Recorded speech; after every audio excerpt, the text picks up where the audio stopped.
Le sujet de l'épuration en fait a été traité, mais néanmoins la question de l'internement administratif à la libération l'a été moins.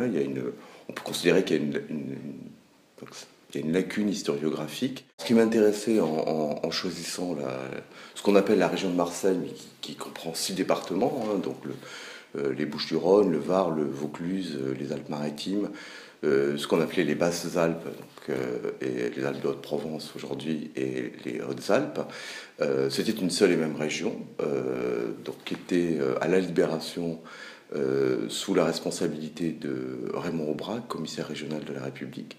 La région de Marseille a compté un nombre important, voire très important en fait, de suspects de collaboration internés à partir de la Libération, atypique parce que cette région-là a connu 2 occupations en partie, une occupation italienne et une occupation allemande, avec des mouvements collaborationnistes qui étaient aussi importants. L'internement administratif est un outil assez intéressant à la Libération, un outil donc d'exception, mais qui permet, dans un climat insurrectionnel, de mettre des personnes en sécurité, sur lesquelles on n'a pas énormément d'informations, mais qui sont arrêtées par différents mouvements, soit des mouvements en fait de résistants, soit par l'armée, soit par la police.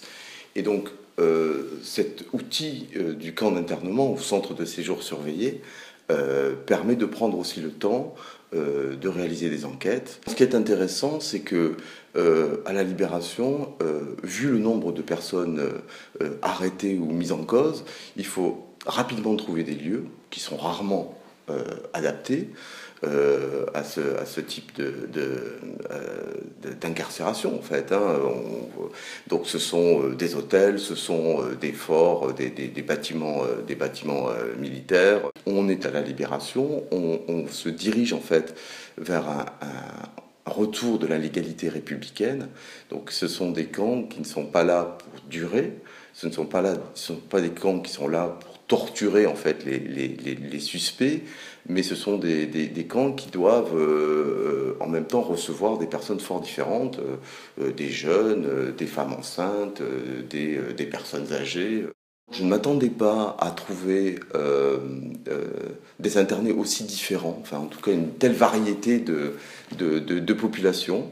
On a effectivement des locaux hein, qui sont arrêtés, mais rapidement, puisque certains camps jouent un rôle un petit peu régional, on trouve donc des civils allemands qui n'ont que, en fait, qui sont juste accusés d'être civils allemands, en fait, hein, c'est la seule chose qu'on leur reproche. Et puis à la fin de cette période, à partir de mai 1945, quand finalement sont arrêtés en Italie des miliciens et des Waffen-SS, là on a effectivement des personnes dont le passé est lourd en matière de collaboration, qu'on va retrouver dans ces camps.